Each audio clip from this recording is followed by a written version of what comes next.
Hey team, you're watching Hide and Sneaks, and it's crazy to think that we're almost on to the second month of 2025 already. So to get excited for February, I wanted to have a look ahead at the February releases. Now there are lots of sneaker channels that do this, and they go in huge detail covering off every single release for the month. Now I don't want to do that, I just want to focus on the pairs that I think are exciting, and for February there are 15 sneakers I want to have a talk to you about. Starting off with this first pair, releasing on February 1st. Now, Puma's done a great job recently at capturing childhood nostalgia. They've just worked on some great pairs with Scooby-Doo, and now they're doing it with the Turtles in the Half Shell, Teenage Mutant Ninja Turtles. Now, this sneaker is LaMelo Ball's first signature sneaker, the MB01, and it's called the Pegasus colorway. Now, in the show, he's the evil mad scientist. I don't exactly see the theming link here because the Teenage Mutant Ninja Turtles that I grew up with, he didn't have that sort of quirky 80s retro vibe. So maybe in the early releases that's what he had, and that's what we're seeing here. For me, I can't help but think this would be a great shoe for Red Foo in any of his LMFAO days. So anyway, cool shoe, great to see, and awesome collaboration. This next pair is also releasing on February 1st, and is an Air Jordan 3 in the Valentine Day colorway. Now I'm sure a lot of sneakerheads watching this would either want or like to give to their significant other a shoe inspired by and linking and celebrating the idea of Valentine's Day and love, and this pair does a great job at that. Looking at the inspiration behind the shoe, it's kind of a clear OG sort of take, maybe fire red, white cement sort of view, where they've added a bit of a pink and red tinge to it to make it sort of that Valentine's Day lovers in the sort of look. I think it's a great pair, and if you're wanting to buy a pair for your partner this year, this is a great pair themed around love. However, I will say there are a lot of awesome sneakers that actually release on Valentine's Day. So if you're going to buy a pair, hold off possibly. This next pair launching on February 8th is the Nike Kobe 9 Elite Protor, and that is in the Masterpiece colorway. Now, it's always interesting because Kobe was always so famous for playing in his low top sneakers. Then he had the injury, and this was something that was a way to help him sort of back into the recovery of things. Personally, I've played in these before and really like playing in some high Kobe's, so while it's not necessarily the most wearable pair off the court, it's going to be a great pair on court. Spoiler alert, February is a great month for being a sneakerhead, but a bad month for your wallet, because we've got the return of another great OG colorway, this time on the Air Jordan 5. This is a reimagined take on the metallic blacks, and I think it's a great pair to have in the collection. There's a lot of black Jordan 5s that they've released over the past few years, but there is only one metallic black. So this is one that's high on my list to cop and grow my Jordan 5 collection. Moving on to this next pair, also releasing on February 8th, this is another collaboration with Puma and Teenage Mutant Ninja Turtles. One is Raphael's, the brash brother, the other is Donatello, the smart one. What I like about this pair at a quick glance is that at the very front they've used the MB04 silhouette really well to incorporate the pattern into what is sort of like the goo that kind of mutated the turtles into what they were. I also like how there's a nod to the actual mask of the turtles on the side. You can obviously see the purple mask for Donatello and the red one for Raph. So I think that's pretty cool. I'd like to see the storytelling they've done there.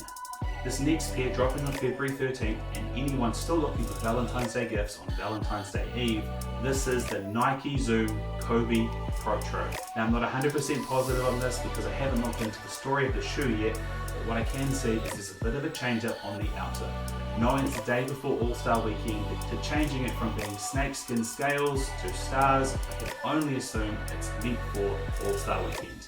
Now we know even to this day there are so many players that still love playing in Kobe's, and because it's always a demonstration and the Black Mamba himself was so proud of showing up on All-Star Weekend, I think this is meant to be a nod for those, and I think is a great pair.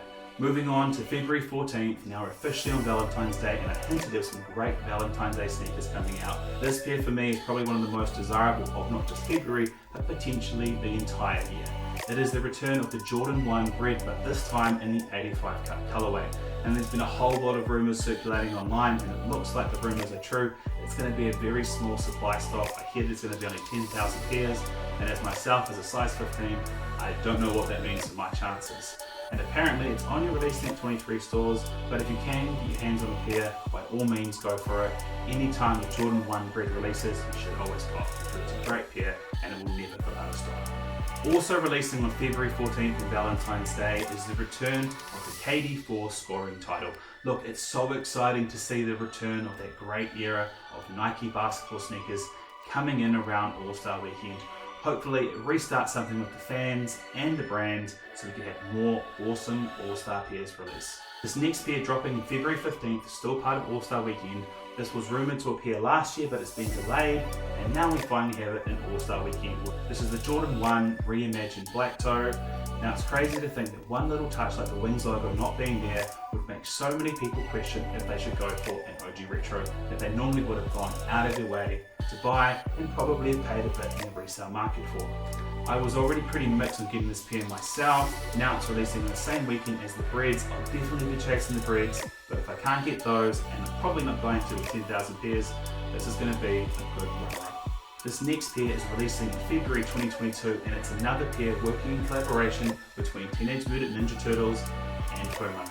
This pair is inspired by Krang. It's really easy to see how they've tied the silhouette of the shoe and with the brain pattern of Krang.